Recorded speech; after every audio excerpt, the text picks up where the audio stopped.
Assalamu alaikum! Welcome to our channel, Learn with MSA. In our previous video, we learned about simplistic lock protocol and pre-claiming lock protocols. आज हम cover करेंगे two-phase locking और strict 2PL with full examples. आज का agenda clear है। पहले two phase locking यानी 2PL, फिर उसका फुल एग्जाम्पल, उसके बाद स्ट्रिक्ट 2PL और उसकी एग्जाम्पल, और एंड में एक क्विक प्रोटोकॉल कंपैरिजन देखेंगे। कंकरेंसी कंट्रोल प्रोटोकॉल्स की इस फैमिली ट्री में आज हमारा पूरा फोकस लॉक बेस्ड प्रोटोकॉल्स की इन दो स्पेसिफिक ब्रांचेस पर है, टू फेज और strict two phase. Okay, let's dive into our first topic, two-phase locking, जिसको हम 2PL भी कहते हैं। 2PL का मतलब है पहले फेज में सिर्फ लॉक्स लो, दूसरे फेज में सिर्फ लॉक्स छोड़ दो। जैसे क्रिकेट में पहले बैटिंग फिर फील्डिंग, रोल स्विच नहीं होते बीच में। फेज 1 है ग्रोइंग फेज, जहां ट्रांजैक्शन सिर्फ लॉक्स लेती है पर छोड़ती नहीं। फिर फेज 2 है श्रिंकिंग फेज, जहां सिर्फ लॉक्स रिलीज होते हैं, नए नहीं मिलते।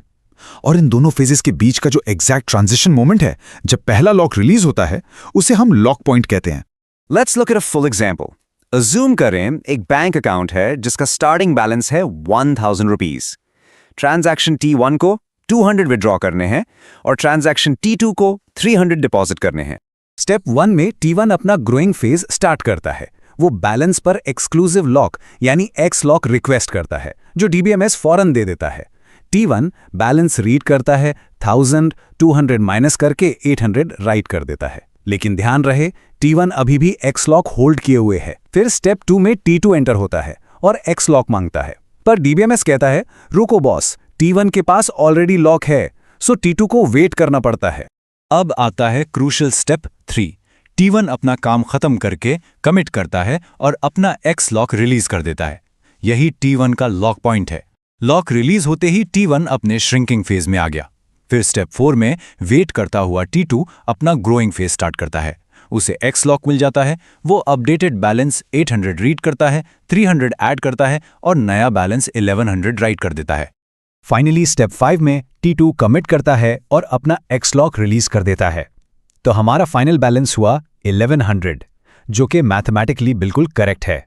इन शॉर्ट, 2PL का सिंपल रूल सीरियलाइजेबिलिटी इंश्योर करता है और लॉस्ट अपडेट्स या अनरिपीटेबल रीड्स जैसी प्रॉब्लम्स को प्रैक्टिकली जीरो कर देता है। लेकिन 2PL भी परफेक्ट नहीं है, डर्टी रीड्स हो सकते हैं। इसलिए अब आते हैं स्ट्रिक्ट 2PL की तरफ। स्ट्रिक्ट 2PL में एक एक्स्ट्रा रूल है, एक्स लॉक तब तक मत छोड़ो जब तक ट्रांजैक्शन कमिट ना हो जाए। जैसे एग्जाम हॉल में जब तक बेल ना बजे, पेपर मत छोड़ो। बेसिक 2PL में आप श्रिंकिंग फेज में कहीं भी लॉक छोड़ सकते थे, पर यहां कमिट या अबॉर्ट तक आपको लॉक्स स्ट्रिक्टली होल्ड रखने होते हैं। चलो सेम बैंक सिनेरियो को स्ट्रिक्ट 2PL के लेंस से देखते हैं। वही 1000 रुपीज बैलेंस, T1 विड्रॉ करेगा 200 और T2 डिपॉजिट करेगा 300। स्टेप 1 बिल्कुल वैसे ही स्टार्ट होता है। T1 एक्स लॉक लेता है, कैलकुलेशन करता है और 800 राइट करता है। स्ट्रिक्ट रूल की वजह से लॉक अभी टाइटली हेल्ड है। अब स्टेप 2 पर फोकस करें। जब T2 एक्सेस मांगता है, DBMS उसे कंप्लीटली ब्लॉक कर देता है। T2 उस अनकमिटेड 800 को रीड भी नहीं कर सकता। ये डर्टी रीड्स को स्पेसिफिकली रोक रहा है, कस T2 का हर हाल में T1 के फाइनल डिसीजन का वेट करना होगा। स्टेप 3 में जब T1 ऑफिशियली कमिट करता है, तब जाकर वो अपना एक्स लॉक छोड़ता है। बैलेंस ऑफिशियली 800 सेव हो गया। फिर स्टेप 4 में T2 को लॉक मिलता है। वो परफेक्टली कमिटेड वैल्यू 800 रीड करता है, 300 ऐड करके 1100 राइट करता है और कमिट करके लॉक रिलीज करता है। Final balance is exactly 1100। Execution बहुत ज्यादा सेफ हो गई। तो स्ट्रिक्ट 2PL के फायदे बहुत क्लियर हैं। ये डर्टी रीड्स को कंप्लीटली प्रिवेंट करता है, और जब डर्टी रीड्स नहीं होंगे तो कैस्केडिंग रोल बैक्स यानी एक फॉल्ट की वजह से बाकी सबका फेल होना भी खुद ब खुद प्रिवेंट हो जाता है। स्ट्रिक्ट सीरियलाइजेबिलिटी मिल जाती है easily. Let's wrap this up with a quick protocol comparison. ये टेबल एग्जाम प्रेप के लिए बेस्ट है। सिंपलिस्टिक प्रोटोकॉल तो तीनों मैट्रिक्स में फेल है। प्री क्लेमिंग पेपर पर सब ठीक करता है, बट फिजिकली हर दफा पहले से सारे लॉक्स प्रिडिक्ट करना प्रैक्टिकली बहुत मुश्किल है। फिर आता है बेसिक 2PL, जो सीरियलाइजेबल तो है बट डर्टी रीड सेफ नहीं है।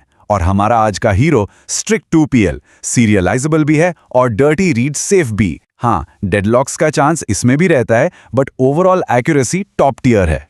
अब जाते जाते एक सोचने वाली बात, क्या हो अगर हम इन सारे लॉक्स के चक्कर से ही बाहर आ जाएं? मतलब लॉक सिस्टम हो ही ना और हम हर ट्रांजैक्शन को सिर्फ उसके आने के टाइम के हिसाब से मैनेज करें। अगले वीडियो में हम कवर करेंगे time stamp based protocols, basic time stamp ordering, strict time stamp और थॉमसेस राइट रूल। बहुत इंटरेस्टिंग टॉपिक है। अगर समझ आया तो लाइक करो, शेयर करो, सब्सक्राइब करो और MSA का शुक्रिया ज़रूर अदा करना। अल्लाह हाफिज़।